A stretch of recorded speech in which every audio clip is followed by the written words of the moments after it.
Hari pertama kerja, datang paling cepet, pulang paling bingung. Kalau kalian relate dengan konten ini, silahkan tonton sampai habis. Halo, hai, selamat malam. Kembali bareng aku Linda di Menyusun Ulang. Malam ini seperti biasa, konten ini direkam sepulang kerja saat lagi capek-capeknya dan mungkin teman-teman juga sekarang kondisinya lagi sama, lagi pulang kerja atau jam berapapun teman-teman lagi dengerin ini, it's okay. Hari ini kita akan bahas cerita tentang pertama kali aku masuk kerja. Dan ini mungkin agak sedikit recall memori ya, karena pertama kali aku masuk kerja tuh kayak udah lama banget, udah sekitar 14 tahun yang lalu. Kenapa aku tiba-tiba kepikiran buat mau bahas ini? Karena kemarin kebetulan di kantor itu baru ada acara Service Year Award. Di situ ada yang sampai 24 tahun, which is itu lama banget. Akhirnya aku jadi kepikiran, oh aku udah berapa lama ya? Terus aku jadi keinget pertama kali aku masuk kerja dan kalau inget memori itu rasanya kayak cupu banget, kayak ngerasa bocah banget, terus kayak ngerasa harusnya mungkin lebih baik dari itu, atau apa ya, ada perasaan kangen juga, terus ada perasaan kayak ternyata dulu aku sepolos itu. Mungkin ini dialami banyak orang, tapi jujur hari pertama aku masuk kerja, aku ingat banget aku pertama kali masuk kerja itu tahun 2012. Dan di saat itu kebetulan aku kan merantau. Aku bukan kerja di tempat tinggal aku, jadi aku kerja tuh lumayan jauh dari tempat tinggal aku. Jadi kayak sekitar 2 jam lebih gitu baru sampai tempat kerja aku. Jadi aku ngekos. Nah, di hari pertama itu aku bener-bener kayak ngerasa grogi, nervous banget, aku kayak kepikiran, perutku kayak melilit. Sebelum kerja tuh rasanya kayak dak-dikduk, "Aduh besok hari pertama kerja, aku harus ngapain ya?" Yang saat itu muncul di kepalaku itu adalah aku paling takut salah kostum. Nah, beruntungnya teman kos aku itu adalah teman kerja aku. Jadi, aku juga nyari kos juga dibantu sama mereka. Jadi ketika aku masuk kerja hari pertama, setidaknya sudah ada orang yang diajak ngobrol. Terus waktu perkenalan juga setidaknya aku nggak yang canggung-canggung banget. Canggung sih, tapi udah nggak yang kosong banget, nggak yang bingung ngapain gitu. Jadi waktu aku pertama kali masuk, temen aku itu yang ngarahin. Dia ngarahin harus kemana, harus ngapain, terus harus ketemu siapa. Pokoknya dia yang ngarahin aku. Akhirnya aku diarahin ke ruangan atasan aku, terus atasanku yang akhirnya bawa aku ke tempat kerjaku. Terus aku yang paling ingat, aku sempet perkenalan ke beberapa orang yang ada di situ, jadi kayak keliling gitu buat kenalan. Terus aku juga ingat, aku sempat perkenalan di forum, jadi kayak ada forum weekly safety talk gitu. Terus aku perkenalan juga di sana. Aku agak lupa sih waktu itu kenalannya gimana, cuman jujur waktu itu aku kayak gugup banget, kayak aduh, bahkan kayaknya yang aku ingat, aku tuh kayaknya menyampaikan hal yang nggak perlu deh, kalau aku ingat ya. Normalnya kan orang biasanya kenalan itu nyebutin nama, asalnya, terus nyebutin hal-hal basic aja gitu. Tapi aku tuh kayaknya waktu itu kenalannya tuh aneh banget, terus kayak canggung banget. Aku ngerasa aku gugup setengah mati. Jadi perkenalan di awal itu aku ngerasa pada saat itu ya, itu nggak ada masalah. Mungkin aku bermasalah dengan kegugupanku aja. Jadi kayak misalnya kayak dari kostum atau dari apa, itu nggak ada masalah. Tapi beberapa tahun kemudian aku baru ngeh teman kerjaku tuh ada yang notice gitu. Terus dia ada yang ngingetin aku pertama kali aku datang ke kantor. Katanya aku pakai sepatu, sepatunya diinjek lah. Dia yang ingat semua gerak-gerik aku pada saat aku datang ke kantor dan jujur aku malu banget. Tapi ya itulah yang terjadi, walaupun di saat itu aku nggak ngerasa itu sebuah kesalahan, tapi teman aku tuh notice. Aduh. Terus aku ingat banget karena di saat itu makan siangnya tuh kita tuh di luar, jadi nggak di kantor, kita makan siangnya tuh harus keluar. Dan tempat kerja kita itu nggak jauh dari kota, jadi kayak di sekitaran situ banyak banget orang jualan. Aku akhirnya sering makan bareng sama temen aku, teman-teman cewek yang ada di situ. Jadi awal-awal aku datang itu memang udah akrab dengan teman-teman cewek. Akhirnya kami makan di luar dan jujur aku agak canggung pada saat itu. Aku ingat banget ya teman-teman aku itu kayak mereka tuh kayak udah solid banget, mereka udah ceritain si A, si B, nyeritain ini, nyeritain itu. banyak hal yang mereka ceritain tapi aku kayak, "Hah?" Aku loading banget, aku cuma senyum doang, aku nggak banyak bicara, aku nggak berani banyak bicara. Jangankan banyak bicara, aku nanya aja kayaknya tuh aku takut banget.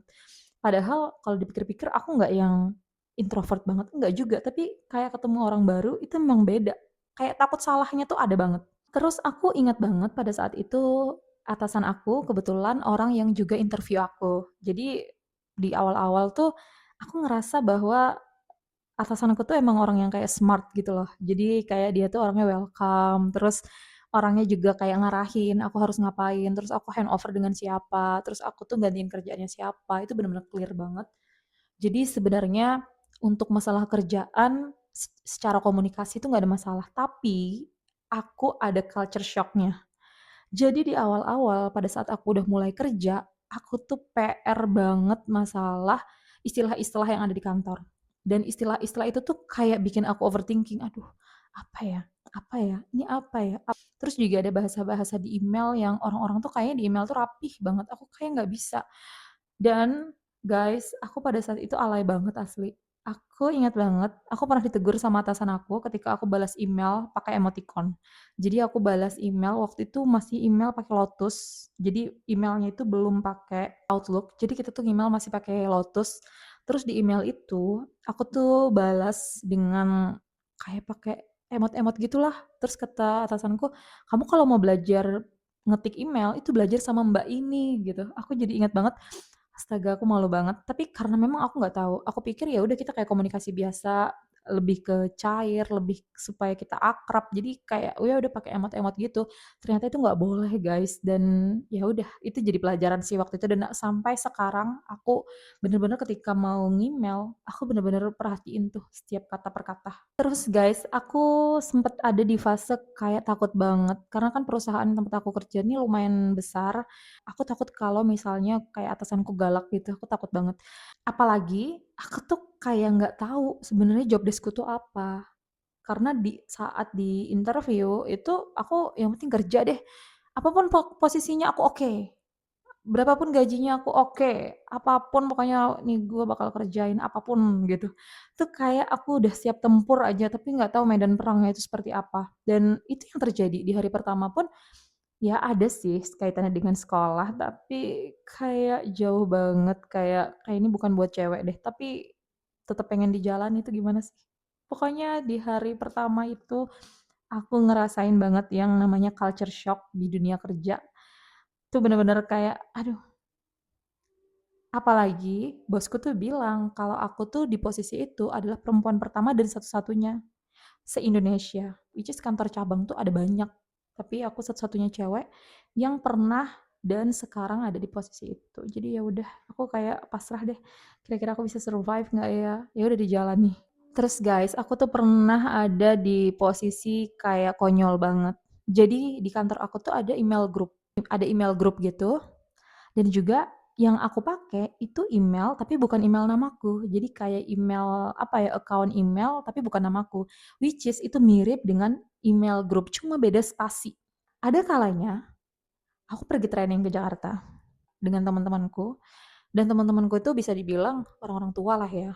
Maksudnya umurnya itu yang jauh di atas aku dan di posisi itu ya memang rata-rata laki-laki kan, dan nggak ada ceweknya cuma aku doang. Nah, karena ceweknya cuma aku doang, ya ya udah kita jadi foto-foto, apa, itu aku cewek sendiri dan aku paling kecil, paling paling kecil sendiri, paling muda sendiri. Terus di kantor itu tuh aku kayak udah mulai pakai jilbab, tapi yang nggak tiap hari pakai jilbab. Jadi kayak pakai jilbab nanti lepas pasang gitu, masih ya masih labil lah. Nah, tiba-tiba pada saat aku training itu, di sana aku nggak pakai jilbab. Ya memang kayak ya udah labil aja, bocil gitu. Mana rambutku itu mekar terus berwarna-warni gitu, terus kayak aku aneh banget lah. Dulu itu tuh kita tuh kalau mau nge-share foto ya di email. Salah satu temenku nge-share foto-foto dengan niat itu ngirim ke kami-kami peserta, tapi dia nge-email ke aku itu ke email grup kantor. Jadi semua kegiatan yang ada pada saat training, kegiatan baik itu di kantor atau di luar kantor, baik itu saat kita lagi training atau lagi jalan-jalan, lagi karaoke bahkan ada, itu di-share di email kantor. Dan kalian tahu itu CC-nya itu sampai GOM. GOM tuh ya General Operational Manager gitu. Dan aku waktu itu kayak malu banget, malu, super malu. Terus kayak shock banget. Aku sampai kayak, aduh lemes banget. Aku kayak bayangin itu aku baru kerja berapa bulan ya? Kayaknya 4 bulan, 4 5 bulan. Aku masuk Januari, aku training di April, terus dia nge-share tuh kayak di akhir April, di awal Mei gitu dia nge-share fotonya dan aku malu banget asli.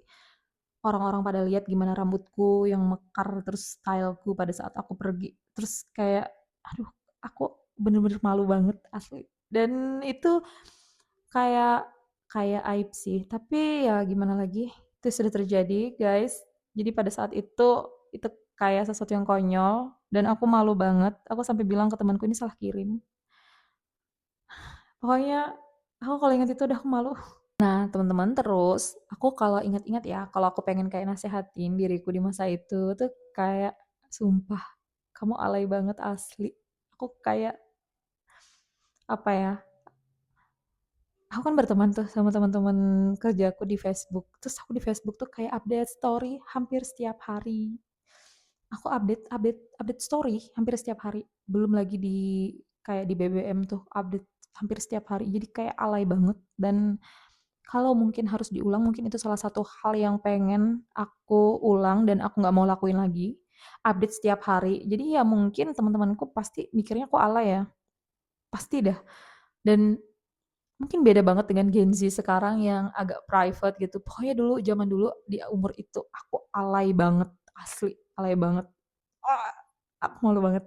Kalau boleh aku ngasih pesan sih ke diriku sendiri di masa itu, atau mungkin ini buat teman-teman yang mau masuk kerja hari pertama. Memang yang paling penting itu jadi diri sendiri, tapi ada satu hal yang mungkin teman-teman bisa praktekin, jangan pernah alay di sosmed di awal-awal kalian masuk kerja, karena itu akan jadi image kalian. Jadi aku sadar beberapa tahun setelahnya, image aku ya itulah alay. Itu guys. Terus juga pesan untuk teman-teman yang mungkin baru masuk kerja, nabung guys, dari awal benar-benar nabung. Dulu aku itu nabung kalau ada sisa dan itu salah, which is itu salah. Jadi bertahun-tahun aku tuh berpikir bahwa, "Oh nabung tuh kalau ada sisa." Enggak guys, salah guys. Nabung, kalian harus dari awal harus kalau bisa dari gaji pertama, kalian harus sisain buat nabung, baru buat sisanya dihabisin.